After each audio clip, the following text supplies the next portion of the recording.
সম্মানিত সুপ্রিয় দর্শক শ্রোতা, দেশ ও প্রবাস থেকে যারা আমাদের সাথে সংযুক্ত আছেন, ভিডিও দেখতেছেন অথবা শুনতেছেন, সবাইকে জানাই আন্তরিক প্রীতি ও শুভেচ্ছা।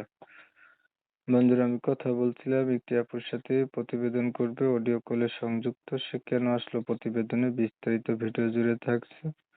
অবশ্যই ভিডিওটা কন্টিনিউ করবেন। আসসালামু আলাইকুম। ওয়ালাইকুম সালাম।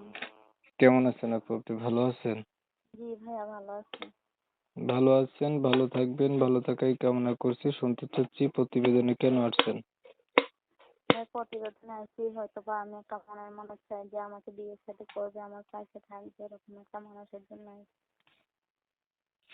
মনের মানুষ চান, আপনার পাশে থাকবে, আপনাকে বিয়ে করবে, এমন একটা মনের মানুষের জন্য আপনি প্রতিবেদনে আসছেন।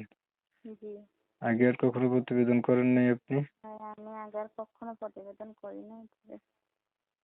পরিবারে আছে কে কে আপনার? পরিবারে আছে, আম্মু আছে, আমার আগে বিয়ে হয়েছে, একটা বাচ্চা আছে, আমার ডিভোর্স হয়ে গেছে, আজকে 2 বছর হবে।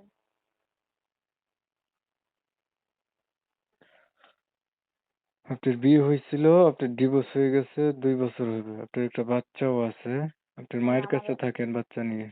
জি জি, আমার একটা ছেলেও আছে, তার বয়স 3 বছর চলছে।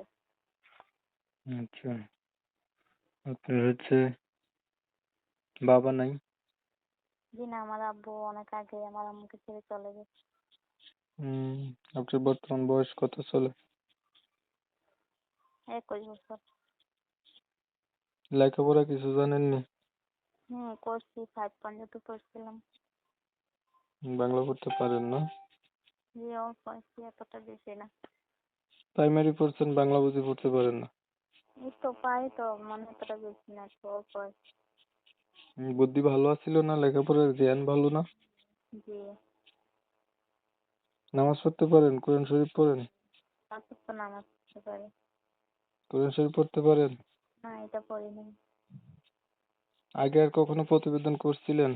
জি না, আমি আগে কখনোই করি নাই, জীবনে প্রথম প্রতিবেদন হয়েছে। এখন যেহেতু আপনি বিবাহিত, আপনাকে যারা বিয়ে করতে যাবে তারাও তো আপনার মতোই হবে না? সমস্যা নেই, তার যদি একটু বয়স হয়, ঠিক আছে, সে বিয়ে করছে না না করছে আমি এটা জানি না, যে আমার পাশে দাঁড়াবে, আমাকে বিয়ে করতে চাবে, আমি তাতেই রাজি। আচ্ছা, মানে বয়স কোনো ব্যাপার না, যেহেতু আপনার বিয়ে হয়েছে বা আপনার হচ্ছে যেহেতু বিয়ে হয়েছিল, আপনি মানে আপনার পাশে দাঁড়াবে এমন একটা মানুষ পেলে আপনি রাজি না? জি ঠিক আছে, আপনার বিষয়টা আমি একটু ক্লিয়ার করছি। প্রিয় দর্শক শ্রোতা, শুনছিলেন আমি কথা বলছিলাম, আপুটি দেখতে চমৎকার সুন্দরী। সুন্দর হওয়া সত্ত্বেও প্রতিবেদনে আসছে, কারণ ওনার আগে বিয়ে হয়েছিল এক জায়গাতে, ওনার হাজবেন্ড নাই, ডিভোর্স হয়ে গেছে, একটা বাচ্চা আছে ওনার। এখন উনি প্রতিবেদনে এসে চাইতেছে ওনার অতীত জানার পরে কোনো একটা লোক যদি ওনার পাশে দাঁড়ায়, ওনার দায়িত্ব নেয়, মনের সাথে মন যদি মিল খায়, তাহলে হয়তো বা দ্বিতীয়বার উনি সম্পর্ক করবে। এটাই ওনার উদ্দেশ্য।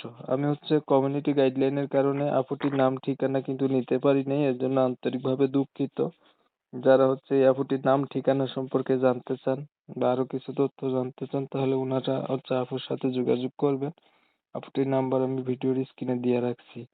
আপনারা অনেক সময় নিয়ে পাশে থাইকা, ধৈর্য ধইরা, কষ্ট করে আমার সাথে থাইকা আমার চ্যানেলের ভিডিও দেখছেন। এর জন্য সবাইকে জানাই এমএসকে টিভির পক্ষ থেকে ধন্যবাদ। আপু, আর কিছু বলবেন?